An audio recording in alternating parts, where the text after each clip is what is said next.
Have you ever felt like you're stuck in an endless déjà vu, making the same mistakes over and over again, as if life had trapped you in a cycle that never ends? Yeah, maybe the problem isn't the situation, maybe it's you. But hold on, this isn't about judgment. It's just that no one ever told you that repeating patterns isn't bad luck. It's habit. The truth, the one no one dares to tell you, is that while you're busy looking for someone to blame out there, your real saboteurs are acting silently inside. And the worst part, they're disguised as normal. There's a reason you keep messing up in the same areas, a subtle but powerful reason, and it has a name: autopilot. While you live on repeat mode, your brain follows the same paths, the same excuses, the same choices. The good news, you can break out of it. The bad news, it'll require you to face your fears head on and stop using guilt as an emotional pillow. But don't worry. Here, you won't hear any self-help cliches. You'll hear hard truths, practical strategies, and stoic principles that actually work. In this video, you'll understand why the comfort zone is the real trap. You'll discover how small pauses can change everything. And most importantly, you'll learn how to rewrite the story you've been telling yourself. It doesn't matter how many mistakes you've made. What matters is what you'll do after watching this. And if you think you already know it all, well, maybe that's exactly your trap. You know that feeling of being stuck in an invisible loop, repeating the same mistakes like life has hit the replay button. Well, that's not bad luck. It's resistance in disguise. Most people don't realize that repetitive mistakes aren't some divine punishment or a streak of bad luck. They're a refusal to practice self-awareness. Stoic philosophy already said it. The obstacle is on the path, but it's also within us. What blocks personal growth usually isn't on the outside. It's in our mental patterns, running on autopilot. The mind creates cognitive justifications, masking the fear of facing what needs to change. And meanwhile, we keep tripping over the same step, blaming the world for a stumble that's actually ours. Imagine someone who always ends up in the same type of toxic relationship. They say they have a bad picker, but is that really it? Or is it resistance to leaving their emotional comfort zone? The mind, trying to protect itself, builds stories to justify these decisions. I like the thrill. Nobody's perfect. Better this than being alone. That's pure cognitive justification. And what happens? The repetition of the mistake becomes predictable, like a rehearsed play.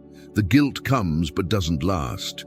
Soon, their personal narrative steps in to ease the discomfort, keeping everything exactly the same. That's dangerous. The person becomes a hostage to their own script, but breaking this cycle takes courage, and not just any kind of courage. It's the courage to reflect. And real reflection isn't just thinking in the shower or right before bed. It's confronting yourself. It's asking, what was my personal responsibility in this situation? That's not self-judgment, it's clarity. Without that honest pause, we don't change habits, we just change excuses. Stoic philosophy teaches us to separate what we can control from what we can't.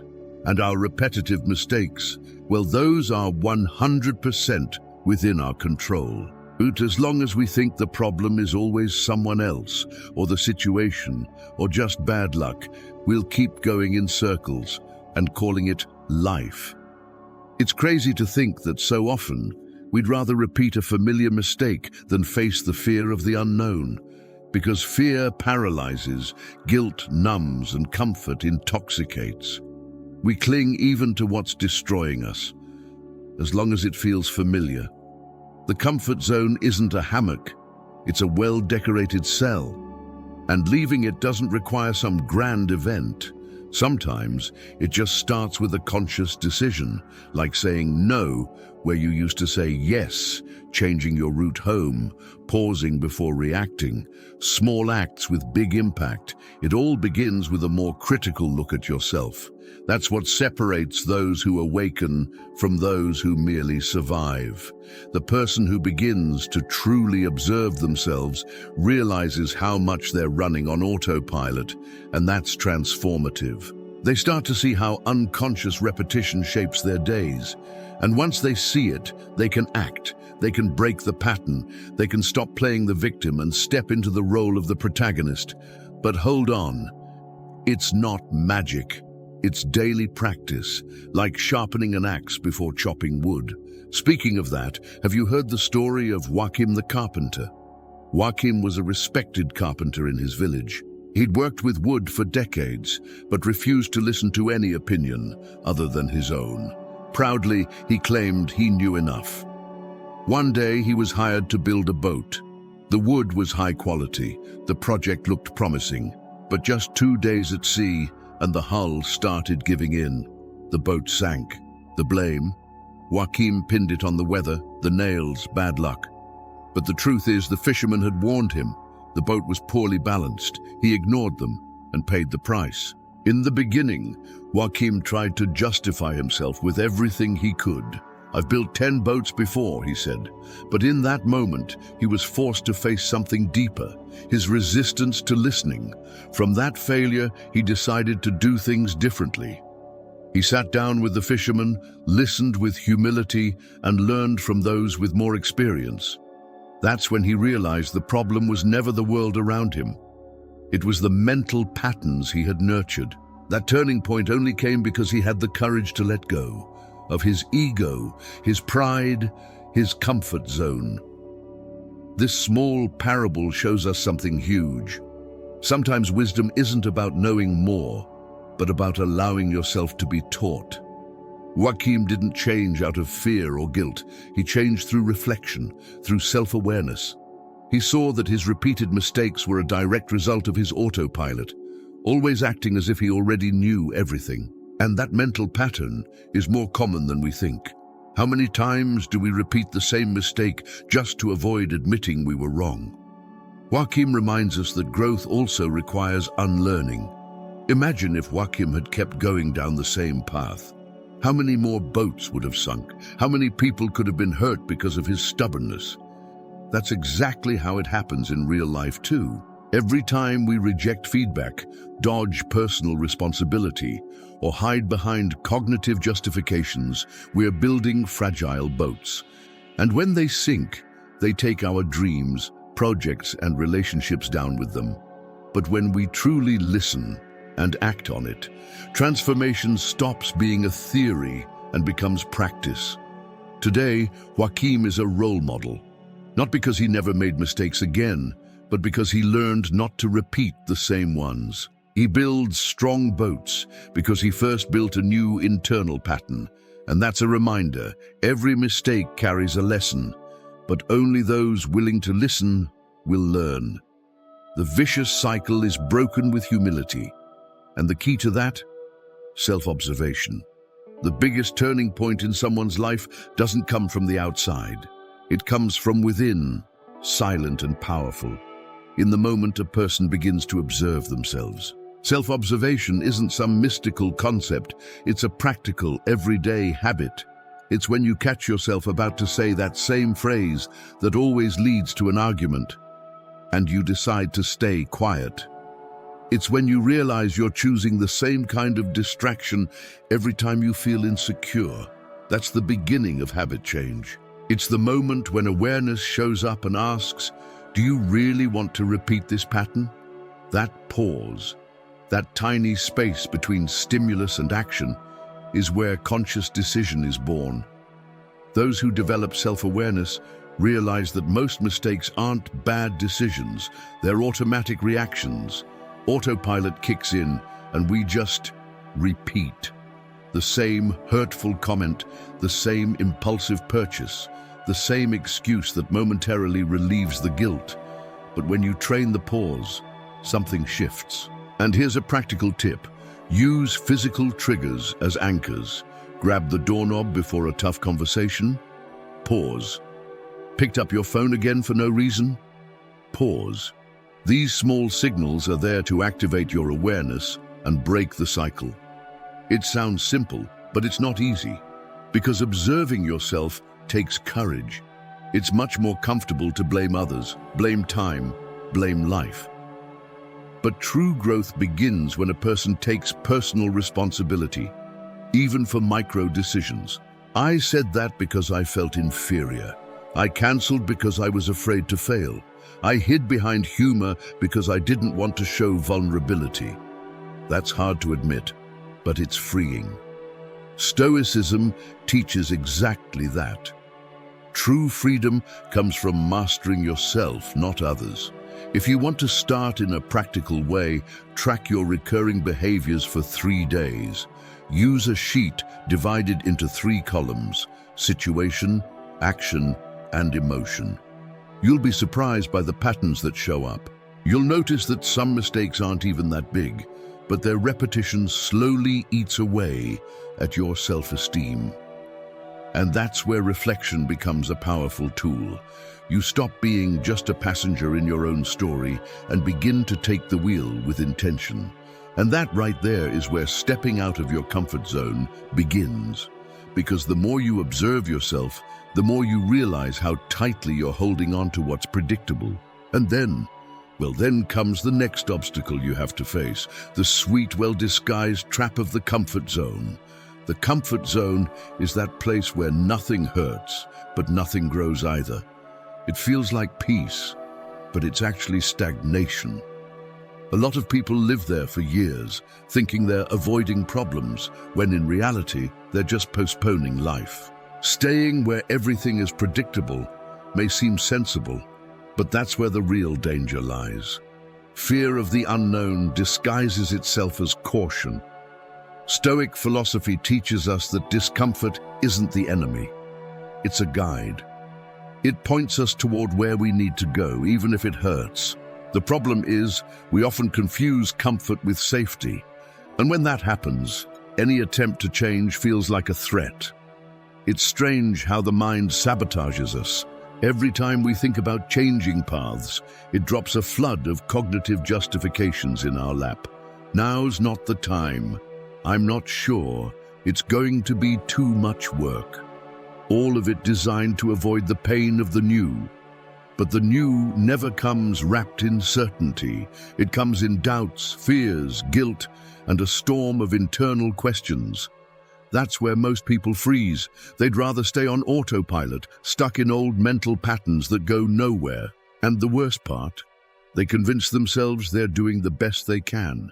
In that scenario, the comfort zone is almost like a tight hug from someone who doesn't want to see you grow. Let's take a simple example. How many people hate their job but stay in it? Not because they lack opportunities, but because they fear the unknown. The predictable paycheck outweighs delayed happiness. And so the years go by. Mental health fades, dreams fade. The conscious decision to change is always postponed to next month.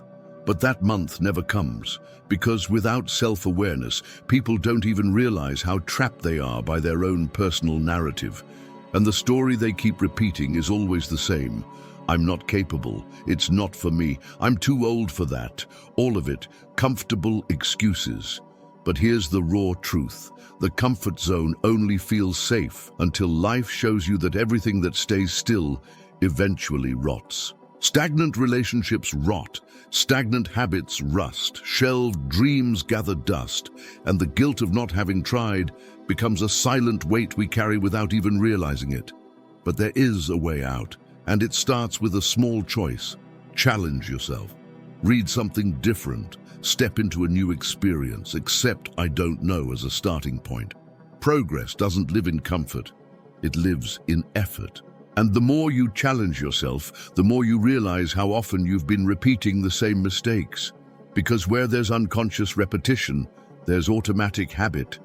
And that, my friend, is exactly what we're about to dive into. Some people live on let life take the wheel mode, but don't realize it's actually their mind doing the driving, straight into the same ditch as always. Unconscious repetition is sneaky. You wake up, go through the same routine, think the same thoughts, feel the same discomforts, and by the end of the day you're saying, why is everything still the same? Simple, because the habits haven't changed. Everything is being steered by autopilot. Stoic philosophy warns us about this. Without internal vigilance, we become mere puppets of our own mental patterns. The problem is, most people don't even realize they're repeating the same mistake. Look, automatic habits aren't just the obvious ones like brushing your teeth or checking your phone. They're also hidden in how you respond to criticism, how you self-sabotage when trying something new, how you avoid tough conversations. It's in those details where the cycle of repetitive mistakes lives. And here's the most curious part. People think they're making decisions, but they're really just following an old internal script, one that was created years ago, often out of fear, guilt, or insecurity. And there it is, still running the daily life of an adult who doesn't even remember how that pattern began. If you want to take a real step toward changing a habit, here's a powerful exercise. Start writing down the moments when you catch yourself acting without thinking.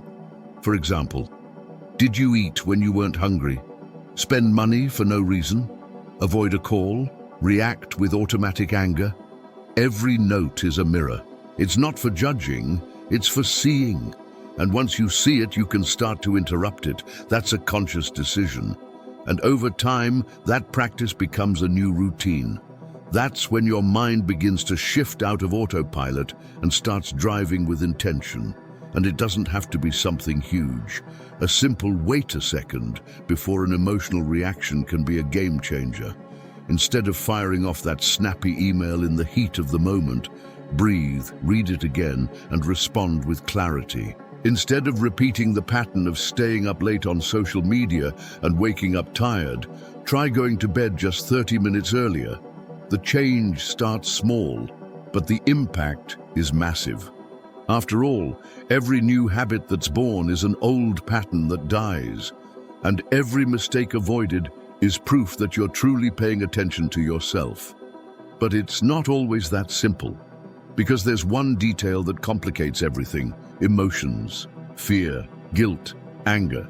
They're like magnets pulling us back to what we already know.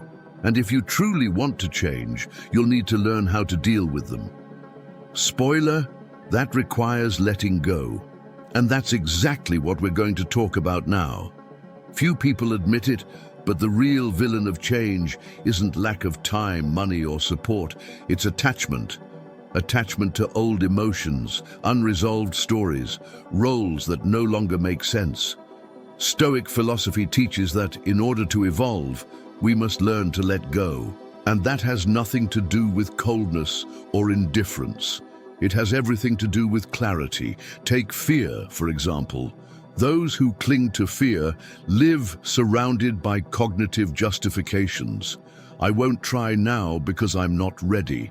I'd rather wait for things to get better. But in truth, fear is just hiding, disguised as caution. Guilt plays a similar game. It shows up after a mistake, wears the mask of regret, but deep down it paralyzes you. Instead of encouraging habit change, it traps you in a cycle of internal punishment. The person messes up, feels guilty, self-sabotages, messes up again. It's an exhausting emotional loop. And without reflection, that cycle becomes routine. That's why the Stoics always advocated for emotional distancing. Not to deny what you feel, but to observe it clearly.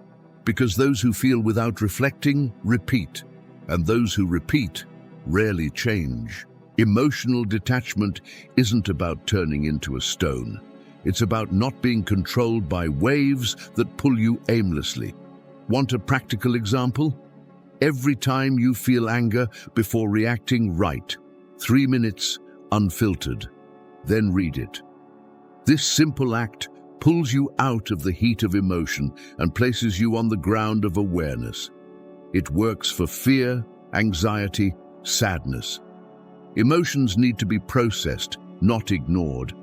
And when you create that space, the possibility of conscious choice is born. You no longer react the way you used to. You choose. And that's personal power, but it takes practice. It takes observing yourself as if you were watching from the outside. Why did this situation affect me so much? What exactly am I feeling? Where is this coming from? These questions work like keys that unlock inner doors. Sometimes the answers are uncomfortable: childhood wounds, limiting beliefs, unresolved trauma. But it's in that deep dive where transformation happens. Is it comfortable? Of course not.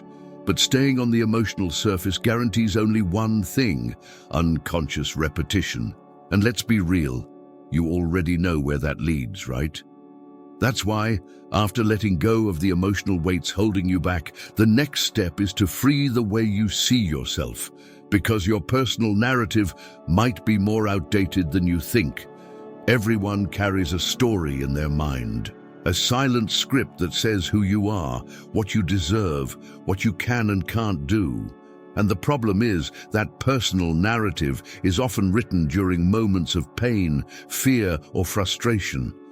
I'm a failure. I can never finish anything. This just isn't for me. These aren't just thoughts, they're anchors. Stoic philosophy teaches that the external world matters very little if your inner world is distorted. The mind builds reality based on what it believes. And if you believe you're destined to repeat mistakes, guess what happens? Redefining your story isn't about lying to yourself. It's about choosing a perspective that supports your growth. Replacing "I always mess up" with "I'm learning from my mistakes." Changing "that's just how I am" to "I can become someone better." It might sound like cheap self-help, but it's actually neuroscience. The brain molds itself based on repetition. And if you keep repeating guilt, fear, and helplessness, it will build mental patterns around those. But if you start repeating personal responsibility, reflection, and conscious choice, it opens the door for habit change. The choice, as always, is yours. Want a practical exercise? Grab a sheet of paper and write down everything you believe about yourself. Everything. Then read it over and circle only what you would say to someone you love. If you'd be ashamed to say something to another person, why keep saying it to yourself? That simple exercise breaks down a lot of limiting beliefs, because you start to realize how much you've been feeding an emotional autopilot that reinforces your stagnation. And more importantly, you see how trapped you are in a comfort zone that only exists because your mental story hasn't changed. And it's not just about negative phrases. Sometimes even old compliments become cages. You've always been the responsible one in the family. You're the strong one, the one who can handle anything. These narratives, no matter how well-intentioned they seem, create suffocating expectations. A person stops being who they are to uphold the role they were assigned, and in doing so, they slowly lose themselves. Stoic philosophy suggests, question everything, even the truths you've always accepted without thinking. Because real growth means letting go, even of the image you've built of yourself. And once you've rewritten your own story, one thing becomes clear. Acting on impulse no longer makes sense. Because now, you have a new script. And every new script needs direction. That's why, in the next step, we're going to talk about something simple yet powerful: the pause. In the fast-paced world we live in, pausing has become almost a revolutionary act. Everyone wants quick answers, instant decisions, impulsive action. But acting without thinking is the shortest route to regret. Stoic philosophy spoke about this centuries ago. The space between stimulus and response is where freedom lives. When you pause before acting, you create a sacred moment of choice, and in that choice lies personal responsibility. That's the moment you step out of autopilot, observe your mental patterns, and decide with clarity. Sounds simple? It is. But no one said it would be easy. Most repetitive mistakes are born from the absence of pause, that offhand comment that ruined the day, the unnecessary purchase just to numb frustration, the yes you said when your whole body was screaming no. All of it the result of impulsive reaction. But when you take a breath before replying, before clicking, before acting, you gain time. And time, in this case, is wisdom. Because it's in that sliver of time that you practice self-awareness and refuse to fall into the same trap for the 1000th time. Conscious decisions are born from that space. Want a practical example? Before sending a message in the heat of the moment, write it and save it as a draft. That's it. Then read it again 30 minutes later. The chances that you'll completely change your tone are huge. Another one, before making an important decision, sleep on it. The clarity of the next morning is one of the most powerful tools you have. That pause helps keep you from being driven by fear or guilt. It allows space for reflection. And where there's reflection, impulse loses strength. That's you taking back control of your own behavior. But let's be real. Pausing takes practice. It means overcoming that inner anxiety that screams, act now, don't waste time, show who's in charge. Well, that kind of internal pressure is the same old mental pattern, just trying to keep you in your emotional comfort zone. After all, thinking takes effort. Feeling deeply can be uncomfortable. But when you learn to hold the pause, something shifts.